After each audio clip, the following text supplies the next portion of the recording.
요즘 국내 뉴스가 많아가지고 묻혀진 뉴스가 하나 있습니다. 개인적으로는 굉장히 반가운 뉴스가 하나 있었는데요. 오늘부터 이스라엘 가자지구 전쟁이 휴전한다는 소식입니다.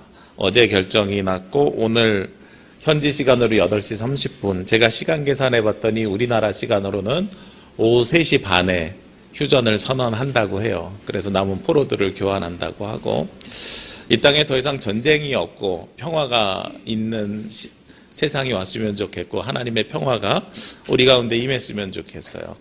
우리 올해 교회 표어를 보면 교회여 다시 생명을 살리고 평화를 노래하자 하고 말씀하고 있습니다.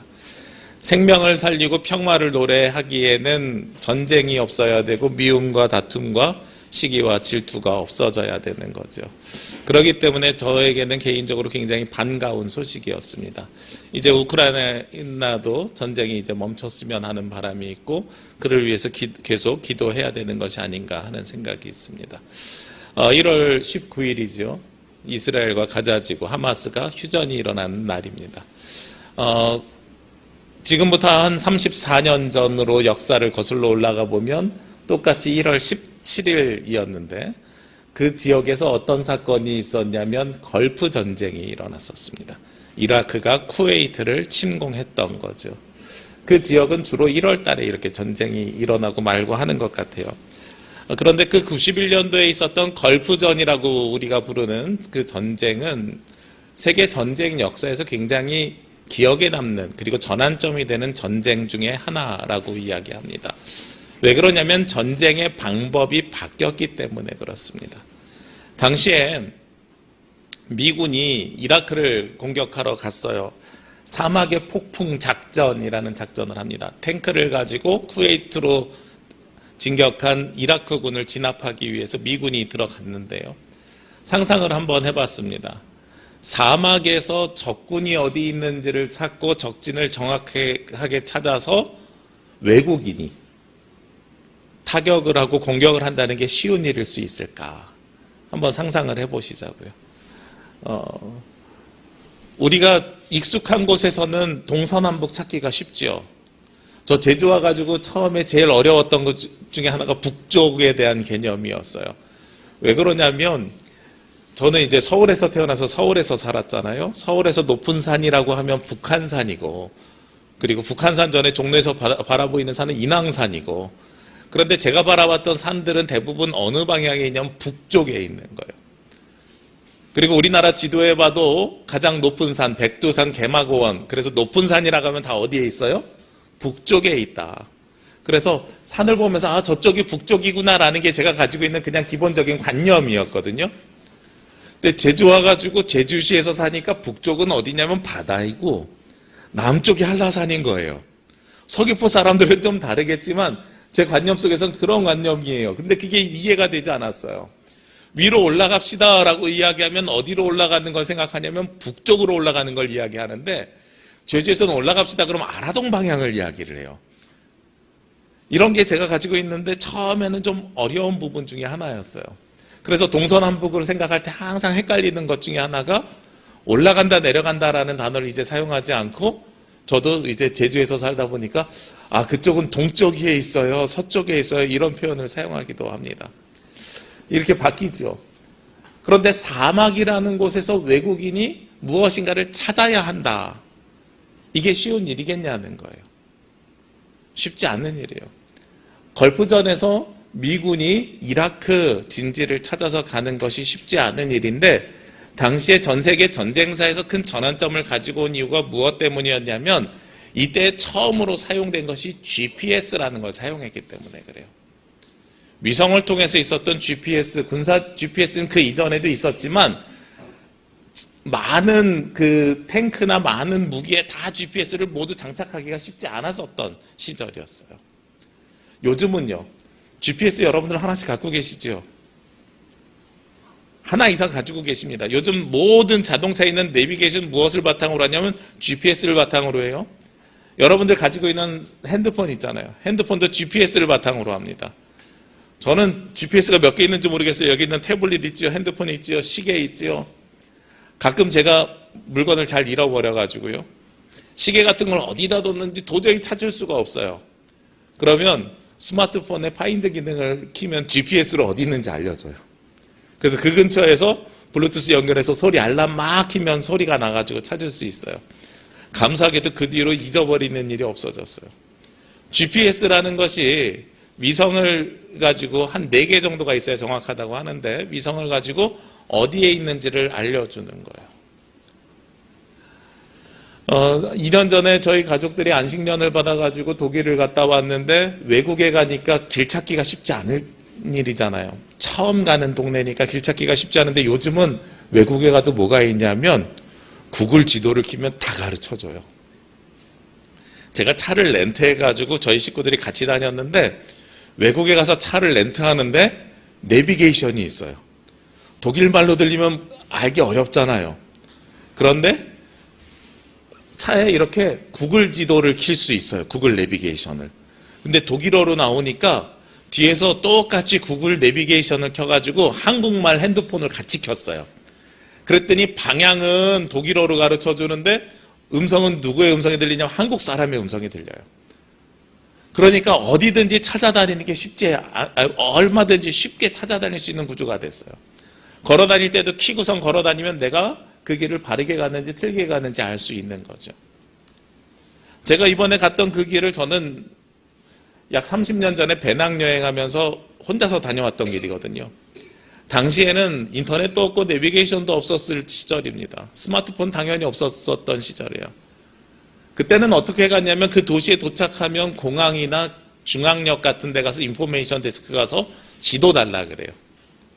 지도 달라 그래서 큰 건물, 랜드마크가 되는 건물들을 찾아서 방위각을 잡고 그 길을 따라서 내가 어디 길을 걸어왔는지 앞으로 어디를 향해서 가야 되는지를 늘 고민하면서 다녔던 것이 당시의 상황이었습니다. 그런데 GPS가 생긴 다음엔 그 모든 것들이 소용없어졌죠. 심지어 사막에서조차 옛날에는 내비게이션이 없던 시절에는 스마트폰이 없던 시절에는 큰 건물 랜드마크를 찾아가지고 광양사거리 뭐 이런 랜드마크를 찾아서 우리 칼사거리에는 교보빌딩을 기준으로 혹은 카로텔을 기준으로 이런 식으로 랜드마크를 찾아서 다녔는데 사막에는 그거조차 없단 말이에요. 그런데 그곳에서 길을 찾아줄 수 있는 방법이 바로 GPS였더라. 너무나도 놀라운 일이죠. 우리가 아무도 가보지 않은 길을 걸어가고 그곳에서 정확하게 우리의 목적지를 찾아가는 방법이 이제는 내비게이션이라고 부르는 GPS로 찾아갑니다. 오늘 성경 본문에 보면 예수님께서 자기 자신을 뭐라고 표현하고 있냐면 14장 6절 말씀에 예수께서 이르시되 내가 곧 길이요 진리요 생명이니 하고 말씀하고 있어요. 예수님이 길이래요. 예수님이 어떻게 길이 되어주실까? 바로 GPS가 되어주시고 그리고 그 길을 우리에게 알려주시는 거예요. 어디로 가는 길을 예수님께서 우리에게 알려주십니까? 하나님 나라로 가는 길을 알려주고 계시다는 거죠. 말씀을 좀 더 넓게 보겠습니다. 요한복음 14장이 자리하고 있는 이 자리는 어떤 자리인가? 요한복음 14장이 시작하는 이 1절에 보면 너희는 마음에 근심하지 말라. 하나님을 믿으니 또 나를 믿으라 하면서 나를 믿으라 그래요. 그러면서 2절에 바로 이어서 무엇을 이야기하냐면 내 아버지 집에 거할 곳이 많도다. 그렇지 않으면 너희에게로 일렀으리라. 내가 너희를 위하여 거처를 예비하러 가노니 하고 말씀하고 있습니다. 예수님께서 우리를 위해서 먼저 거처를 예비하러 가신대요. 좀 더 말씀을 넓게 봅시다. 바로 옆에 있는 13장에는 어떤 이야기가 있는가? 최후의 만찬이 있어요. 예수님이 제자들의 발을 씻겨주십니다. 그리고 나서 세 계명을 너희에게 해주고 베드로가 부인할 것을 이야기하고 그리고 나서 오늘 14장 말씀이 이루어지는 거예요. 그러면 이 말씀의 순서를 보면 이 말씀이 예수님께서 무엇을 예지하고 이야기하십니까?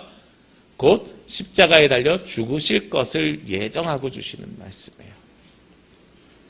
그러니까 이 14장이라는 말씀의 자리는 예수님께서 나는 곧 십자가에 달려 죽을 것인데 그런데 그것이 내가 진짜로 죽는 것이 아니라 거처를 예비하러 가는 것이고 그 거처를 예비하러 내가 먼저 가 있을 것인데 너희들도 그곳에 오려면 어떻게 올 수 있느냐? 그 상황 속에서 주신 말씀이 내가 곧 길이요 진리요 생명이다 하시는 말씀을 하시는 거예요. 그러니까 하나님 나라에 먼저 예수님께서 가 계시고 그리고 그 하나님 나라에 가는 방법을 누구를 따라서 가면 예수 그리스도를 따라서 가면 우리도 갈 수 있습니다. 예수님만이 곧 길입니다. 라는 말씀을 하고 있다는 거죠. 이 땅에서 우리가 삶을 살아가면서 하나님 나라를 가고 싶으시다면 누가 길이라고요? 예수님께서 길이 되어주신다고요. 예수님께서 내비게이션이 되어주시고 GPS가 되어주십니다. 저는 이 표현을 가장 잘한 사람이 미국에 있는 브루킬스 교회의 데이비드 플랫이라는 목사님이라고 생각을 합니다. 이분이 쓴 책 중에 레디컬이라는 책이 있어요. 2006년도에 브루킬스라는 교회 담임 목사가 되었는데 미국에서 최연소 대형교회 담임 목사였어요. 아주 젊은 시절에 담임 목사가 됐죠. 이분이 레디컬이라는 책을 쓰셨는데 이 레디컬하게 신앙생활을 하면 레디컬할 수밖에 없다는 이야기를 해요. 복음적으로 살면 레디컬할 수밖에 없다. 여기서 레디컬이라는 것은 진보적이다, 보수적이다 해서 진보적이다라는 이야기를 하는 게 아니라 예수님의 말씀대로 살려면 세상 사람들이 볼 때 우리를 급진적으로 볼 수밖에 없다는 이야기를 하는 거예요. 왜 그러냐면 예수님의 가장 근본은 어디에 초점이 맞춰져 있냐면 생명 살림에 맞춰져 있고 전쟁과 평화는 사라지고 오직 하나님의 말씀으로 되살리는 데 있거든요. 이스라엘 사람들은 다윗 왕과 같이 전쟁을 잘하는 장군이 오기를 원했는데 예수님은 오히려 전쟁을 통해서 우리를 구원하신 것이 아니라 십자가에 달려 죽으심을 통해서 가장 낮아지심을 통해서 우리를 구원하셨기 때문에 그렇습니다. 그래서 이 데이비드 플랫 목사님이 레디컬하게 복음, 가장 근본적인 복음을 가지고 신앙생활을 해야 된다라는 관점을 가지고 어떤 일에 매진했냐면 선교적 교회를 꿈꾸면서 선교하는 교회를 매진했었어요. 그래서 이 목사님이 인도에 갔었던 때가 있었습니다. 인도에 갔더니 거기에 누가 있었냐면 불교의 승려와 힌두교 성직자가 있었다는 거예요. 그래서 그 자리에 같이 동석하게 됐대요. 이 둘이 이야기를 하더랍니다. 종교가 서로 다르지만 개신교 목사와 불교 승려와 힌두교 성직자가 있으니까 종교가 다 다른 거죠. 종교가 다 다르지만 우린 모두 다 절대적인 가치를 향해서 올라가고 있지 않습니까? 우리 가는 목적지는 모두 똑같은 것 아닙니까? 이런 이야기들을 둘이서 하고 있었대요. 근데 이 데이비드 플랫이라는 목사님이 뭐라고 이야기하냐면 그런데요. 우리가 저 산 꼭대기 아무도 가본 적이 없지 않습니까? 그런데 저 산에서 살고 있는 사람이 우리에게 와서 안내자가 되어주시면 어떨까요? 그랬더니 그거 너무 좋을 것 같다고. 스님도 힌두교 이렇게 성직자도 그러면 우리가 그 산 꼭대기에 쉽게 갈 수 있지 않겠냐고. 그래서 이 목사님이 하신 말씀이 그렇게 하늘에 계신 분이 이 땅에 오신 분이 바로 예수 그리스도이십니다. 우리가 그 예수 그리스도를 안내자로 삼고 그 예수 그리스도를 따라서 가면 쉽게 그 길에 갈 수 있습니다. 이렇게 말씀을 드렸다는 거예요. 저는 이 이야기가 굉장히 인상적이었습니다. 세상에 많은 종교들이 있고 지금도 특히 제주에는 많은 무속신앙도 있고 다른 종교도 있고 여러 가지 종교들이 있는데 우리가 꼭 예수님을 믿어야 되는 이유가 어디에 있는가를 저는 정확하게 이야기하고 있는 것 같아요. 우리 모두 진리라고 하는, 그래서 저 산에 있는 하나님 나라 혹은 세상 사람들이 그런 천국, 불교에서 이야기하는 극락 이런 곳에 우리가 모두 다 가고 싶어 하는 건 맞는데, 그래서 그곳을 향해서 각자 다 종교 생활을 하고 있는데 아무도 그 길에 가본 적이 없는 사람들인 거예요. 그런데 그곳에서 살고 계시는 한 분이 이 땅에 오셨어요. 우리를 안내하기 위해서. 그분이 바로 예수 그리스도. 그분이 그래서 우리에게 길이 되주시는 거예요. 우리는 그 길을 따라서 가면 그 나라에 들어갈 수 있는 확신이 생기는 겁니다. 다른 사람을 따라가면 그 길의 끝에 뭐가 있을지 몰라요. 그러나 하나님이 그 아들 독생자 예수 그리스도를 하늘에서 이 땅으로 보내주셨잖아요. 우리는 누구만 따르면요, 예수님만 따르면, 그 길을 따르면 반드시 그 나라에 들어갈 수 있노라라는 거죠. 오늘 그러면서 예수님은 본인을 길이라고 이야기하지만 또 무엇이라고 이야기하냐면 진리라고 이야기합니다. 진리라고 이야기하는 이유가 있습니다. 오늘 성경에서 무엇을 이야기하냐면 나로 말미암지 않고는 이라고 이야기를 하거든요. 그런데 14장 1절에 시작하는 말씀에 제가 뭐라고 아까 말씀드렸어요? 너희는 마음에 근심하지 말라, 하나님을 믿으니 또 나를 믿으라 라고 이야기하죠. 우리가 예수 그리스도가 길임을 알고 따라가려면 무엇이 되어야 되냐면 믿음이 생겨야 되거든요. 그런데 믿음의 대상은 아무나 될 수 있는 것이 아니라 진리일 때의 믿음의 대상이 될 수 있다는 거예요. 그러니까 예수 그리스도를 우리가 믿으려면 예수님이 진리라는 확신이 있어야 우리가 그 예수 그리스도를 믿을 수 있게 되는 겁니다. 여기서 진리는 도대체 그러면 무엇인가 하는 의문이 들 수 있어요. 도대체 진리가 무엇이기 때문에 예수 그리스도를 우리가 진리라고 생각하는가?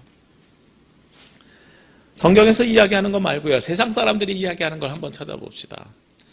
채사장이라는 작가가 있습니다. 필명이 채사장이에요. 아마 그런 책 제목 들어보신 적이 있을 겁니다. 지적 대화를 위한 넓고 얕은 지식.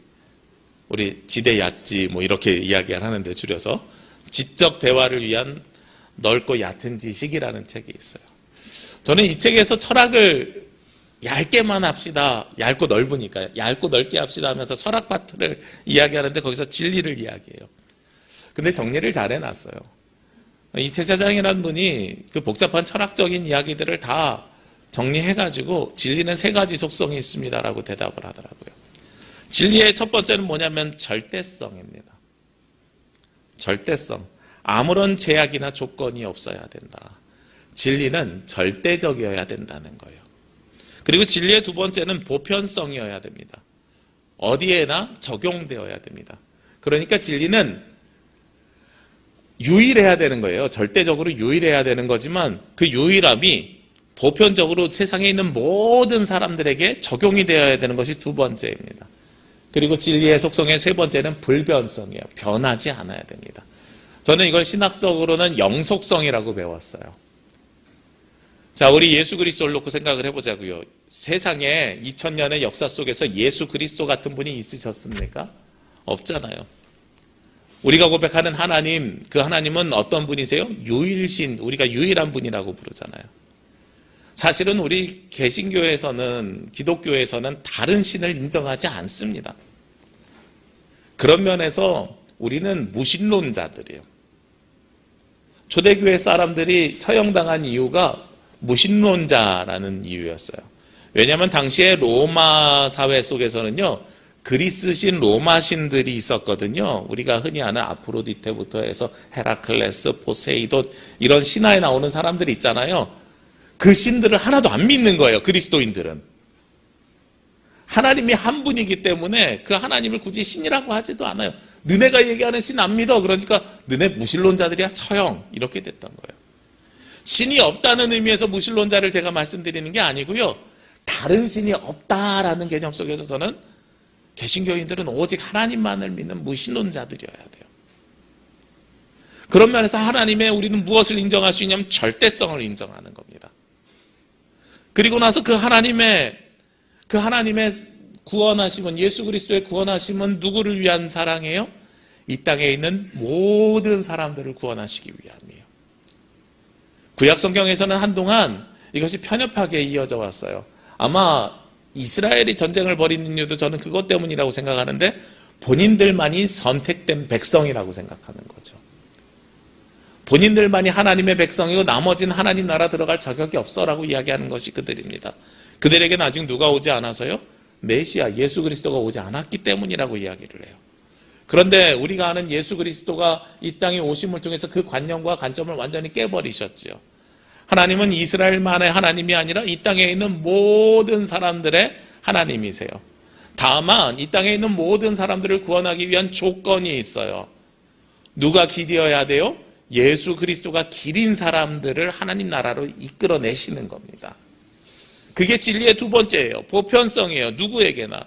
이 자리에 있는 사람들이나 혹은 밖에 있는 사람들도 누구를 믿기만 하면, 예수 그리스도를 믿기만 하면 하나님 나라에 갈 수 있노라. 그것이 바로 보편성이라는 겁니다. 그리고 나서 세 번째가 불변성이에요. 2000년 전이나 지금이나 이것은 변하지 않습니다. 아마 2000년 후에도 이 사실은 변하지 않을 겁니다. 그래서 진리가 가지고 있는 특징이 바로 여기에 있어요. 제가 다른 종교를 비하하거나 무시하려고 하는 게 아닌데요. 기본적으로 불교나 힌두교 같은 종교들은 다신교예요. 여러 불상들이 있고 여러 종류가 있어요. 절대성이 없어요. 그들도 뭐 불기 몇천 년 뭐 해가지고 불변성이 있다고 이야기할 수 있고 보편성이 있다고 할 수 있지만 절대성이 없어요. 그러니까 제가 가지고 있는 관점 속에서, 그리고 철학자들이 이야기하는 철학적 관점 속에서 진리라고 하면 우리 하나님밖에 우리는 고백할 수밖에 없노라라는 거죠. 그런데 이 진리를 받아들이는 사람들의 태도가 있습니다. 이 진리를 받아들인 사람들의 태도를 또 이 태사장이라는 분이 지적 대화를 위한 넓고 얕은 지식에서 아주 잘 정리해 줬어요. 이 진리를 받는 태도가 사람이 네 가지 태도를 가지고 받아들인다는 거예요. 그 진리가 첫 번째는 있다. 그렇죠? 우리는 있다라고 이야기합니다. 누구도 거부할 수 없는 진리가 있다. 이걸 절대주의라고 이야기를 해요. 그런데 반대로요. 없다. 세상에 진리라는 건 없다. 절대적이고 보편적이고 단일적인 진리는 없다. 언제든지 바뀔 수 있다. 이걸 상대주의라고 이야기합니다. 이런 관점을 많이 가지고 있는 사람들이 어떤 사람들이냐면 과학자들이 대부분 그래요. 과학적 근거가 바뀌면 천동설, 지동설 변화되는 것처럼 변화될 수 있다. 제가 최근에 읽은 과학 논문 중에 하나가 그런 이야기를 해요. 진화론적 관점 속에서 인류의 조상은, 진화론적 관점이에요. 창조론적이 아니라 진화론적 관점 속에서 인류의 조상은 우리는 누구라고 알고 있어요? 원숭이라고 알고 있잖아요. 다윈의 진화론에 근거해가지고. 그런데 요즘 생물학계에서는 원숭이는 인간의 조상이 될 수가 없다라는 거예요. 진화론적 관점 속에서 요즘 그런 이야기를 하고 있어요. 왜 그러냐면 요즘은 뭘 이렇게 연구하냐면 DNA를 조사하잖아요. 유전자 지도를 만들죠. 유전자 지도를 만들었더니 원숭이의 유전자에서는 아무리 돌연변이가 생겨도 사람의 유전자로 진화할 수 없다는 거예요. 원숭이와 다른 종이 있었고 그게 사람이라는 거예요. 그러니까 창조될 때부터 다르게 창조된 거예요. 사실은 비슷하게 이족 보행을 할 수 있을지는 몰라도, 왜요? 개하고 늑대하고 둘이 다르잖아요. 비슷하게 우리는 보일 수 있지만 다르잖아요. 그런 것처럼 진화론적 관점 속에서도 생물학적 관점 속에서도 DNA 지도를 그려보니까 전혀 다르더라. 요즘 이렇게 이야기를 해요. 과학은 가설을 세우고 그것을 증명하는 방법이 생기고 발전하면서 새로운 걸 증명해내면 그 진리가 변할 수 있다고 생각합니다. 이게 바로 상대주의예요. 그래서 절대적인 진리는 그들은 없다라고 보는 관점이죠. 이 두 가지는 그래도 좀 열심히 공부하는 사람들이 하는 이야기고요. 세 번째는 모르겠다. 나 그런 거 모르겠고, 인간의 감각이나 관념을 뛰어넘는 초월적인 본질은 우리가 알 수도 없고 말할 수도 없다. 불가지론. 우리가 감히 거기에 대해서 이야기할 수가 없다라는 거예요. 그리고 네 번째로는 상관없다. 내가 먹고 사는 게 바쁜데 도대체 뭐 그게 내 삶에 어떤 영향이 있느냐? 진리가 있든 없든 나에게 상관없다. 이건 실용주의적 관점이라는 거예요. 그런데 보통 그리스도인들은 그럼 어떤 관점을 가져야 될 것 같으세요? 진리를 맞이할 때, 하나님, 절대적인 하나님의 절대성과 보편성과 불변성을 맞이할 때 우리는 절대주의로 맞이해야 되는데, 많은 사람들이 사실은 불가지론으로 마주하고 있어요. 우리가 감히 하나님을 논할 수 있어? 그래서 모르겠다라는 방관적인 관점을 가지고 있어요. 이것은 신앙이 있는 게 아니에요. 신앙이 있다고 하면 믿음을 가지고 그 진리를, 확신을 가지고 우리가 받아들이셔야 돼요.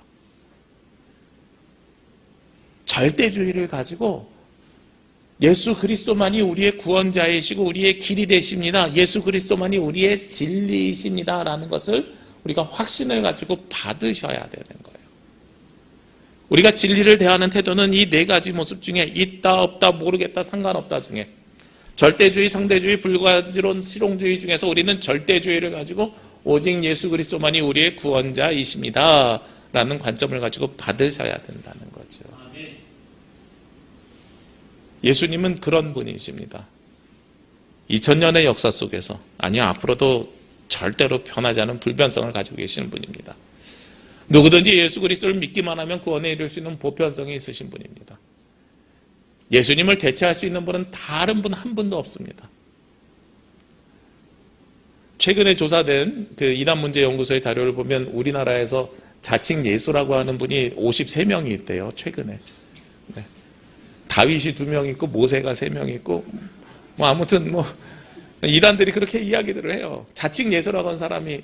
근데 아마 이렇게 알려진 것만 53명이지 알려지지 않은 사람까지도 할 수도 있을 거예요. 그죠?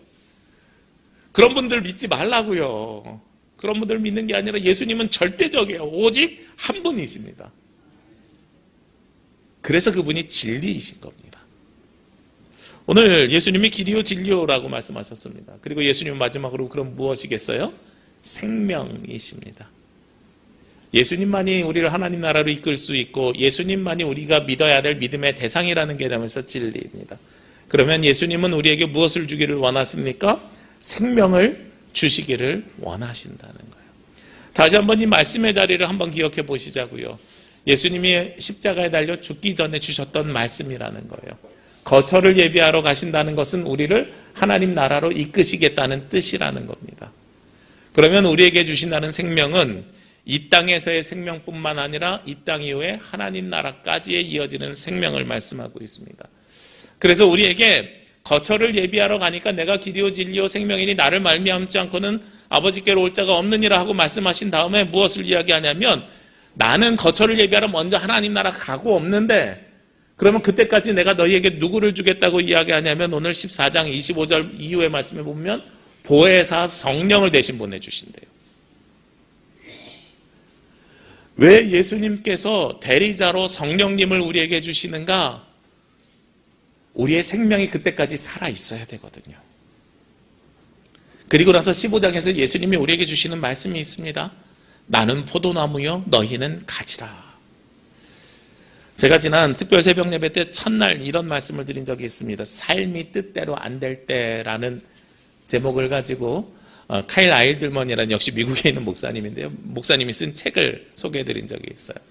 우리의 인생에 삶이 뜻대로 안 될 때에 우리 자신을 되돌아보아야 되는데 그런데 이 목사님이 내놓은 해결책이 있어요. 삶이 뜻대로 안 될 때 내가 막대기인가 가지인가를 구별해 봐야 된다는 거예요. 막대기와 가지의 차이가 무엇이지요? 막대기는요, 나무에서 떨어져 나와서 있는 나무 덩어리 하나예요. 여기에는 뿌리도 연결되어 있지 않고 줄기도 연결되어 있지 않아요. 그런데 예수님이 뭐라고 말씀하셨냐면 나는 포도나무여 너희는 가지니. 가지는 막대기하고 다르게 어떤 나무냐면 나무에 붙어있는 본류에 붙어있는 게 가지예요. 그렇죠? 두 가지 구별할 수 있죠. 다 나무니까 제가 이게 헷갈릴 수 있는데 막대기는 나무에서 떨어져 있는 것이고 가지는 나무에 붙어 있는 거예요. 그러면 열매는 누가 맺어요? 나무에 떨어져 있는 막대기가 맺어요? 아니잖아요. 가지가 열매 맺는 거예요. 가지가 열매를 맺는다는 것은 가지는 무엇이 있기 때문에 생명이 있다는 뜻이에요. 예수님께서는 내가 곧 길이요 진리요 생명이라고 말씀하신 다음에 바로 뒤에 이어서 무엇을 이야기하면 나는 포도나무에 너희는 가지다. 너희가 막대기로 살래? 막대기로 살 거면 어떻게 사용돼요? 막대기는 세상에서요 누군가를 때리는 폭력의 도구로 사용하든지 아니면 무엇인가를 지탱하는 도구로 사용되든지 이런 걸 사용하다가 쓸모가 없어지면 맨 마지막에 어디로 가요? 불쏘시기로 가는 거예요. 불로 태워지는 거예요. 요즘이야 우리가 기름을 태우고 가스를 태우고 이러니까 그렇지만 옛날엔 다 뭘 태워서 살았어요? 나무를 태워서 살았거든요. 막대기를 태우는 거예요. 생명을 더 이상 낳지 못하는 열매를 맺지 못하는 막대기는 결국은 불에 태워져서 끝나는 거예요. 그런데 우리가 예수 그리스도에게 접붙여져요. 접붙여지면 우리는 뭘 맺는 사람이에요? 열매를 맺는 사람이에요. 열매를 맺는 사람은 무엇이 있는 사람이냐면 생명이 있는 사람이에요. 제가 농사는 잘 모르는데 제주 와서 뒤로 주워 들은 게 있는데요. 이 나무에 한라봉 가지를 붙이면 한라봉 열매가 맺어지고 귤 가지를 붙이면 접붙이면 귤 열매가 맺는다 그래요. 그럼 우리는 어떤 열매를 맺는 가지로 예수님께 붙어야 되겠어요? 좋은 열매를 맺는 사람으로 붙어야죠. 예수 그리스도에게. 성경에는 로마서 11장에 돌 감람나무, 참 감람나무의 접붙임을 이야기해요. 우리가 어떻게 접붙여야 되느냐? 예수 그리스도의 생명을 받는 열매를 맺는 사람으로 접붙임을 해야 되는 거예요. 그래야 우리도 생명을 맺는 사람이 됩니다. 우리가 예수 그리스도의 가지가 되면 내 생명이 사는 데서 끝나는 것이 아니라 내가 맺는 열매를 통해서 또 다른 생명이 또 태어나게 되는 거예요.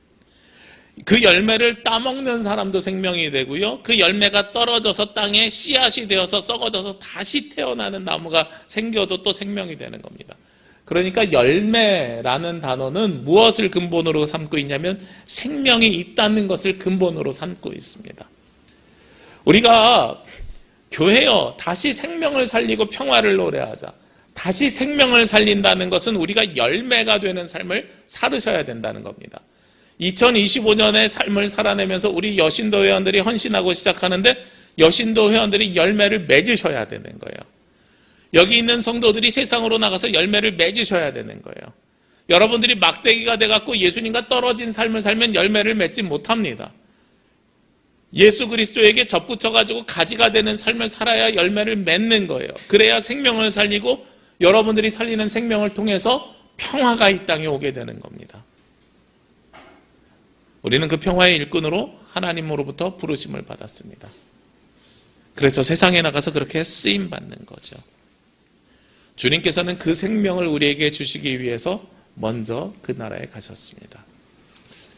예수님께서 길이요 진리요 생명이다 라고 말씀하신 이유는 그거예요. 우리가 예수님에게 접붙여졌을 때 가지가 되어서 우리도 살고 우리를 통해서 세상도 살아갈 것이다. 근데 이 세 가지를요 합치면 오늘 성경에 한 가지 단어로 찾아낼 수 있습니다. 오늘 성경에 나로 말미암지 않고는 이라는 말씀이 사실은 핵심이에요. 우리는 길이요 진리요 생명이라는 말씀만 기억하고 있지만 사실은 나로 말미암지 않고는 이라는 거예요. 예수님이 길이 되시고 예수님이 진리가 되시고 예수님이 생명이 되신다. 즉 우리는 누구를 말미암아야 돼요? 예수 그리스도를 말미암아야만 예수 그리스도만이 우리의 유일한 구원자가 되신다는 거예요. 그래야 아버지를 볼 수 있고 아버지를 알고 아버지께 나아갈 수 있다는 겁니다. 오직 예수님만이 나를 말미암지 않고는 아무도 그 나라에 들어올 수 없다는 이야기를 하고 있어요. 하나님 나라 가고 싶으십니까? 그러면 문으로 들어가셔야 되는데 그 문이 바로 길이요 진리요 생명이 되시는 예수 그리스도라는 문입니다. 여러분들이 그 예수 그리스도를 문으로 삼고 그 예수 그리스도를 통해서 그 나라에 들어가신다면 그래서 예수 그리스도가 길이 되시고 진리가 되시고 생명이 되어주시면 우리도 영원한 생명의 나라에 들어갈 수 있다는 거죠. 2025년 우리가 한 해를 시작하면서요 우리 여신도 회원들 그리고 우리 남부교회 성도들이 오직 예수님만을 길로 알고 예수님을 따르시기를 원합니다. 우리 예수님만이 진리이심을 기억하시고 예수님을 온전히 믿으시기를 원합니다. 그리고 예수님만이 생명이심을 우리가 생각하면서 예수님의 나무에 붙어있는 가지가 되시길 원합니다. 그래서 그 예수님을 향해서 나아갈 때에 하나님께서는 우리에게 영원한 생명도 길과 진리도 그리고 하나님 나라의 은혜와 축복도 우리에게 내려주실 줄로 믿습니다. 함께 기도드리겠습니다.